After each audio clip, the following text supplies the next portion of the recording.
तो जय हिंद दोस्तों। स्वागत है आप सबका हमारे यूट्यूब चैनल फौजी बंदा में। अगर चैनल पे नए हैं तो प्लीज़ लाइक शेयर और सब्सक्राइब कर दीजिएगा। तो बात करेंगे आज हम एसएसजीडी वालों के लिए कि एसएसजीडी वालों का ज्वाइनिंग जो है शुरू हो गया है। एसएसबी वालों का हो गया है, धीरे धीरे बीएसएफ, आईटीबीपी, एससीआईएसएफ सबका हो जाएगा। तो ज्वाइनिंग लेटर के साथ आपको एक फॉर्म भी आता है और 2 सर्टिफिकेट बना के जाने पड़ते हैं। एक अटेस्टेशन फॉर्म आता है, एसएचओ का सर्टिफिकेट और कैरेक्टर सर्टिफिकेट, ये 3 बना के जाना पड़ता है। एसएचओ का सर्टिफिकेट जो है वो आपको पुलिस थाने में जाके बनाना पड़ता है, ठीक है। फिर अटेस्टेशन फॉर्म है जो आपको खुद फिलअप करना पड़ता है, और कैरेक्टर सर्टिफिकेट है वो आपको तहसीलदार के पास भी जाना पड़ता है और मजिस्ट्रेट के पास भी जाना पड़ता है। तो आपने भी इस प्रकार बनाया है कि नहीं है, आप देख लीजिए वीडियो, ठीक। तो दोस्तों ये जो आपके सामने है वो है एसएचओ का सर्टिफिकेट, ठीक है। तो चलिए इसको थोड़ा डिटेल में देखते हैं। तो सबसे पहले आप कॉर्नर में देख रहे हैं, आपका एक फ़ोटो लगेगा जो मैंने अभी देख रहे हाइड किया हुआ है, ठीक है। उसके नीचे, उसके जस्ट नीचे पुलिस स्टेशन का स्टैंप लगेगा, ठीक है। फिर थोड़ा डिटेल में देखते हैं, चलिए। तो सबसे पहले देख रहे हैं आप, इधर आपका नाम आएगा, ठीक है। उसके बाद सन ऑफ श्री आपके फादर का नाम आएगा, ठीक है। रेसिडेंट ऑफ आप जहाँ से रहते हैं, इसने लिखा है जैसे ब्रह्मा कॉलोनी झांझरा रोड, ठीक है। आप जहाँ रहते हैं वो लिखना है। फिर आपका पोस्ट, जैसे इसने लिखा है जूनागढ़, तो इसे जूनागढ़ लिख, आपका जो भी हो लिख देना, ठीक है। पुलिस स्टेशन, जिस पुलिस स्टेशन में आप ये एसएचओ सर्टिफिकेट बनवाने गए उस पुलिस स्टेशन का डिवीज़न लिखना है। फिर आपका डिस्ट्रिक्ट, जैसे जूनागढ़ लिखा है जूनागढ़ जो भी हो आपको लिख देना है। फिर स्टेट, ये भाई साहब गुजरात से है तो गुजरात लिखा है, आप जिस स्टेट से हो तो आपको लिख देना है, ठीक है। तो फिर और लास्ट में देखते हैं हम, तो एंडिंग में आप देखते हैं, तो एंडिंग में आप देखते हैं कि signature of HO police station, head of HO मतलब हेड ऑफ पुलिस स्टेशन और इंचार्ज विथ सील, ठीक है। तो उधर नीचे उनका स्टैंप लगेगा और उनकी साइन होगी, ठीक है। और इधर आपको डेट भी लिखवानी है, ठीक है। तो ये आपका हो गया एसएचओ का सर्टिफिकेट, ठीक है। तो अब आता है सर्टिफिकेट ऑफ कैरेक्टर, यानी कि कैरेक्टर सर्टिफिकेट। जब आपका एसएचओ का सर्टिफिकेट बन जाता है, ठीक है, उसके बाद आपको ये कैरेक्टर सर्टिफिकेट बनवाने जाना पड़ेगा। तो सबसे पहले बात करते हैं, तो यहाँ पर आप देख रहे हैं DY district primary education officer, यानी कि आपके जो तहसीलदार होते हैं इनका इधर स्टैम्प और साइन होगा। तो इसको कैसे फिल करना है देख लीजिए आप एक बार। Certificate that I have known mister, आपका नाम आ जाएगा, ठीक है। सन ऑफ मिस्टर, आपके फादर का नाम। फॉर लास्ट, ये जो 8 ईयर और 4 मंथ लिखा है वो जो अधिकारी हो गए वो अपने हिसाब से लिख देंगे। फिर इधर आपका वापस आपका नाम आएगा नीचे, ठीक।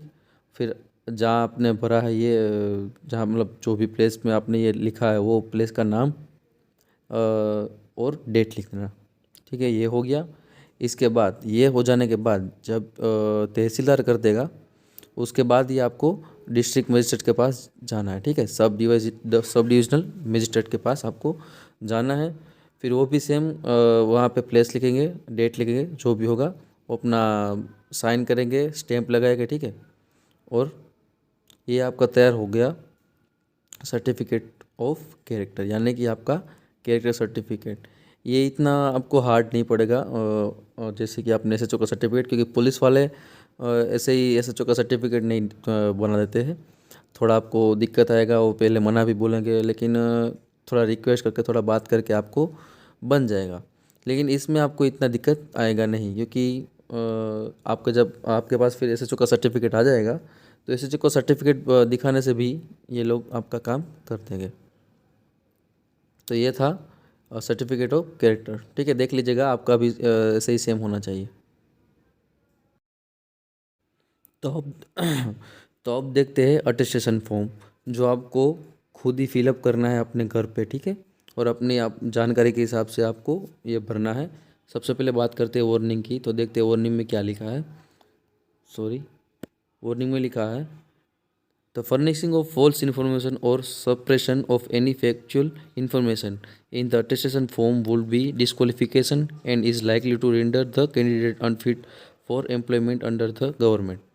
अगर आपने ये फॉर्म में कुछ भी गलत इन्फॉर्मेशन फिलअप किया और आपको मतलब गलत साबित कर दिया गया, ठीक है, तो आपको घर पे भेज दिया जाएगा और आपको इस जॉब के लिए अनफिट करार कर दिया जाएगा। तो सबसे पहले बात करते हैं, देखिए इधर एक आपका पासपोर्ट साइज का फ़ोटो लगेगा, ठीक है। फिर सबसे फर्स्ट नंबर पॉइंट बात करते हैं तो नेम, तो आपको अपना नेम लिखना है। सबसे पहले सरनेम और फिर नेम। देखिए इन्होंने लिखा है मुलसिया, जो इनकी सरनेम है, और फिर नाम हो गया इनका विजय। 2 नंबर पॉइंट देखिए, तो प्रेजेंट एड्रेस, तो प्रेजेंट एड्रेस जो भी आपका हो इसमें देखिए वो भी लिखा है, कैसे लिखना है, विलेज, थाना, district, house number, land, street, road, town वगैरह वगैरह सब लिखना है। तो देखिए इन्होंने भी लिखा है ब्रह्मा कॉलोनी, श्री उमियाजी मार्ग। फिर लिखा है बिहाइंड महेश नगर, झांझरा रोड, जूनागढ़। देखिए ऐसे आपको भी पूरा फिलअप कर देना है। फिर थर्ड का ए देखिए, होम एड्रेस, तो होम एड्रेस देखिए इन्होंने भी लिखा है ब्रह्मा कॉलोनी, श्री युमियाजी मार्ग, बिहाइंड महेश नगर, झांझरा रोड, जूनागढ़। फिर इन्होंने देखिए पोस्ट ऑफिस का भी नाम लिख दिया है, पुलिस स्टेशन का भी नाम लिखा है, डिस्ट्रिक्ट और स्टेट, ऐसा भी आपको सेम लिख देना है। फिर बात करते हैं, सॉरी एक बात मैं आपको बताना भूल गया, आपका प्रेजेंट एड्रेस और होम एड्रेस अलग अलग हो सकता है, ठीक है।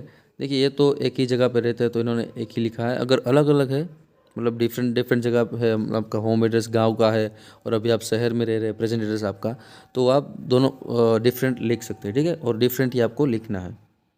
फिर देखिए 4 नंबर पॉइंट, तो आधार कार्ड नंबर, तो आपको आधार कार्ड देख के अपना आधार कार्ड नंबर, देखिए मैंने इधर इनका तो पर्सनल आईडी नंबर होता है तो मैंने हाइड कर दिया है।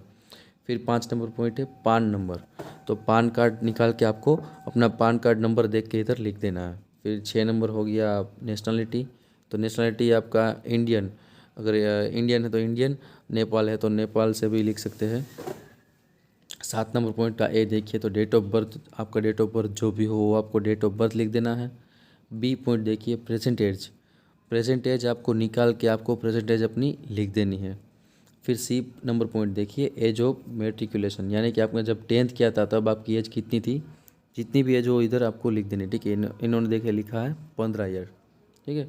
फिर 8 नंबर का A, place of birth, district and state in which situated, आपका जहाँ बर्थ होता है उस जगह का नाम, डिस्ट्रिक्ट और स्टेट। तो देखिए इन्होंने लिखा है जूनागढ़, ये इनका डिस्ट्रिक्ट हो गया, और गुजरात इनका स्टेट हो गया, ठीक है। ये फर्स्ट पेज हो गया। अब देखते हैं सेकंड पेज। सेकंड पेज देखिए, तो district and state in which you belong, तो आपको अपना डिस्ट्रिक्ट और स्टेट का नाम लिखना है जहाँ से आप बिलोंग करते हैं। तो देखिए जूनागढ़ और गुजरात इन्होंने लिखा है, जूनागढ़ इनका डिस्ट्रिक्ट है और गुजरात इनका स्टेट हो गया। फिर सी नंबर पॉइंट देखिए, district and state to which your father originally belong, तो उस डिस्ट्रिक्ट और स्टेट का नाम लिखिए जहाँ से आपके फादर बिलोंग करते हैं, तो इन्होंने लिख दिया है जूनागढ़ और गुजरात। फिर 9 नंबर पॉइंट का ए देखिए, योर रिलीजन, हिंदू, मुस्लिम, सिख, ईसाई आप जो भी हो तो वो आपको लिख देना है। ये भाई हिंदू है तो इन्होंने हिंदू लिख दिया है। फिर बी नंबर पॉइंट देखिए, are you a member of a schedule caste, schedule tribe, other backward class, अगर क्या आप SC ST या OBC से बिलोंग करते हैं, अगर हाँ तो यस लिख देना है, अगर नहीं जनरल से है तो इधर नो लिख देना है। अगर यस हाँ है तो आपको ब्रैकेट में आपकी कास्ट भी मेंशन करनी है। फिर अब 10 नंबर पॉइंट देखते हैं, particular of place with period of resident where you have resident for more than 1 year at a time during the proceeding 5 years, in case of stay abroad including Pakistan, particular of all place where you have resided for more than 1 year after attaining the age of 21 year should be given। क्या last 5 साल के अंदर 1 साल से ज़्यादा कहीं abroad आप रहे हैं क्या, अगर गए हो गए तो आपको ये पूरा डिटेल इधर लिख देना है।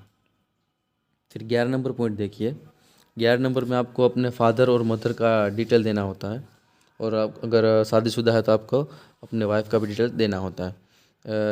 ब्रैकेट में देखिए सबसे पहले नाम हो गया, फिर नेशनलिटी हो गया, फिर प्लेस ऑफ बर्थ हो गया, उनका ऑक्यूपेशन हो गया, प्रेजेंट पोस्टल एड्रेस हो गया और परमानेंट होम एड्रेस हो गया। तो देखिए अपने फादर और मदर का इन्होंने लिखा है, अपने फादर मदर का वैसे ही आपको सेम लिख देना है। अगर वाइफ है तो वाइफ का भी इधर लिख देना है, ठीक है, नहीं हो तो ब्लैक छोड़ देना। फिर देखिए 12 number point, information to be furnish with regard to sons and और daughters in case they are studying living in foreign country. आपके बेटा या बेटी अगर फॉरेन कंट्री में स्टडी कर रहे हैं तो उनका डिटेल देना है, अगर नहीं तो इधर ब्लैंक छोड़ सकते हैं, ठीक है। 13 नंबर पॉइंट देखिए, educational qualification showing place of education with year in school and colleges since 15 year of as.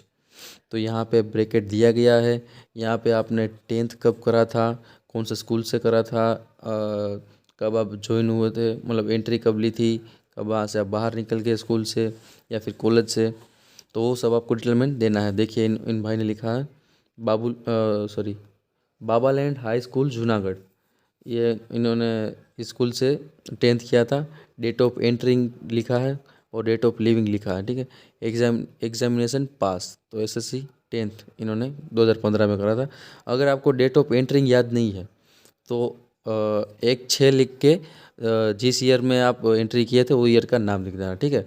1 जुलाई लिख देना है, 1 जून लिख देना है, और जिस ईयर पे आपने एंट्री करी थी स्कूल में वो स्कूल लिख देना है, और डेट ऑफ लिविंग वो आपके लिविंग सर्टिफिकेट पे लिखा होगा, वो आपको इधर लिख देना है। फिर देखिए Noble higher secondary school Junagadh, इन्होंने HSC 12th किया था, स्कूल से किया था। 1/6/2016 में ये ज्वाइन हुए थे और 13/5/2018 को बाहर निकल गए थे। ये तो दो हो गया, ठीक है। फिर इसके बाद तीसरा देखिए, इधर दो ही आपको ब्रैकेट दिया गया है, तो तीसरा ब्रैकेट आप खुद बना लीजिएगा अगर आपने कॉलेज किया है तो, और अपना कॉलेज का भी डिटेलमेंट देख लेना, लिख देना इसी प्रकार से, ठीक है। देखिए इन्होंने लिखा है PKM कॉलेज जूनागढ़, 1/6/2018 को ज्वाइन हुए थे और 30/4/2021 को इनका ग्रेजुएशन कंप्लीट हो गया था, और इन्होंने BBA ग्रेजुएट किया है, ठीक। ये हो गया दूसरा नंबर पेज। अब देखिए तीसरा नंबर पेज,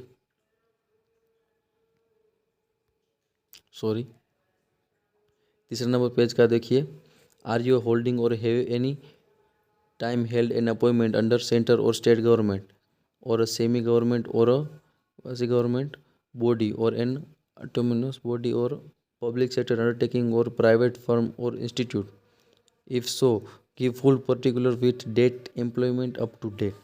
क्या आप अभी फ़िलहाल कोई सर्विस या कोई जॉब कर रहे हैं क्या, यानी सेंट्रल गवर्नमेंट या फिर स्टेट गवर्नमेंट की, अगर हाँ तो उसका डिटेलमेंट इधर पूरा आपको लिख देना है, अगर नहीं तो इधर ब्लैंक छोड़ सकते हैं या फिर ऐसे डैश डैश डैश करके नील लग सकते हैं।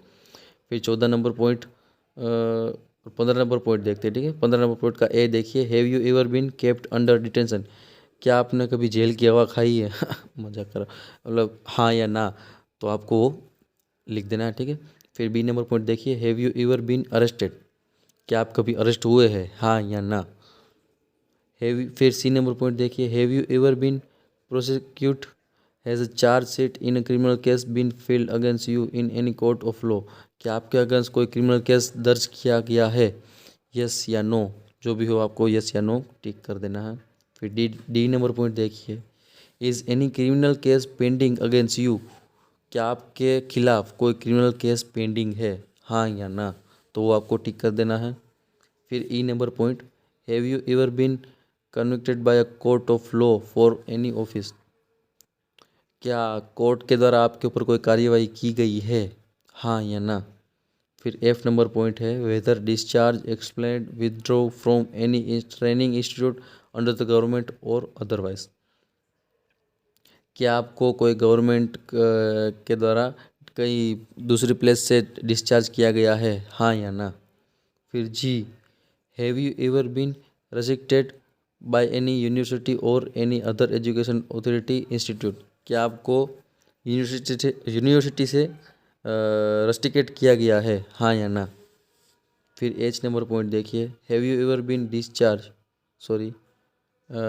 Disqualified by any public service commission staff selection commission, क्या एसएससी के द्वारा कभी भी आपको डिस्क्वालीफाई किया गया है, हाँ या ना, एग्जामिनेशन के टाइम पे, हाँ या ना, तो वो लिख देना, ठीक है। अगर आपने इधर यस पे टिक किया है यानी कि अगर किसी के ऊपर केस वगैरह कुछ है या अभी पेंडिंग वगैरह कुछ है, अगर यस किया है तो वो आपको इधर इसका डिटेलमेंट इधर पूरा आपको लिखना है, ठीक है। फिर देखिए नोट, तो please also see a warning at tip of his attestation form. तो हमने वार्निंग तो देख लिया था कि फॉर्म भरने के टाइम कुछ भी गलत इन्फॉर्मेशन मत प्रोवाइड करना, वरना आपको डिस्क्वालीफाई कर दिया जाएगा और पोस्ट के लिए अनफिट कर दिया जाएगा, यानी कि आपको जॉब से निकाल दिया जाएगा। फिर 16 नंबर पॉइंट देखिए, name of two responsible person of your locality of two reference to whom you are known. यानी कि आपके आस पड़ोस में जो भी दो लोग जिसको आप अच्छे से जानते हैं तो उनके नाम लिख देना है, ठीक है। ये देखिए ये लास्ट पेज है, इधर डिक्लेरेशन है। डिक्लेरेशन में कुछ नहीं होता, डिक्लेरेशन में बस यही होता है कि ये भी जो भी इन्फॉर्मेशन मैंने दिया है वो सब सच दिया है, और अगर कुछ भी झूठ पाया जाता है तो उसका जिम्मेदार मैं ही रहूँगा, ठीक है। इस प्रकार ये डिक्लेरेशन में लिखा हुआ होता है। इधर भी आपको लास्ट में अपना सिग्नेचर कर देना है, डेट लिख देना है और प्लेस जहाँ से आपने भरा है, ठीक है। तो ये था आपका अटेस्टेशन फॉर्म। अगर किसी का भी कुछ गड़बड़ है तो प्रिंट दूसरी निकलवा के आप नया भर सकते हैं। अभी आपके पास टाइम है थोड़ा बहुत, तो आप चेंज कर सकते हैं। यही था वीडियो में। अगर आप कुछ और जानना चाहते हैं तो कमेंट बॉक्स में कमेंट कर दीजिएगा, मैं पूरी ट्राई करूँगा आपको हेल्प करने के लिए। और अगर प्लीज़ चैनल में नए हैं तो लाइक शेयर और सब्सक्राइब कर दीजिएगा। मिलते हैं अगले वीडियो में, तब तक के लिए जय हिंद।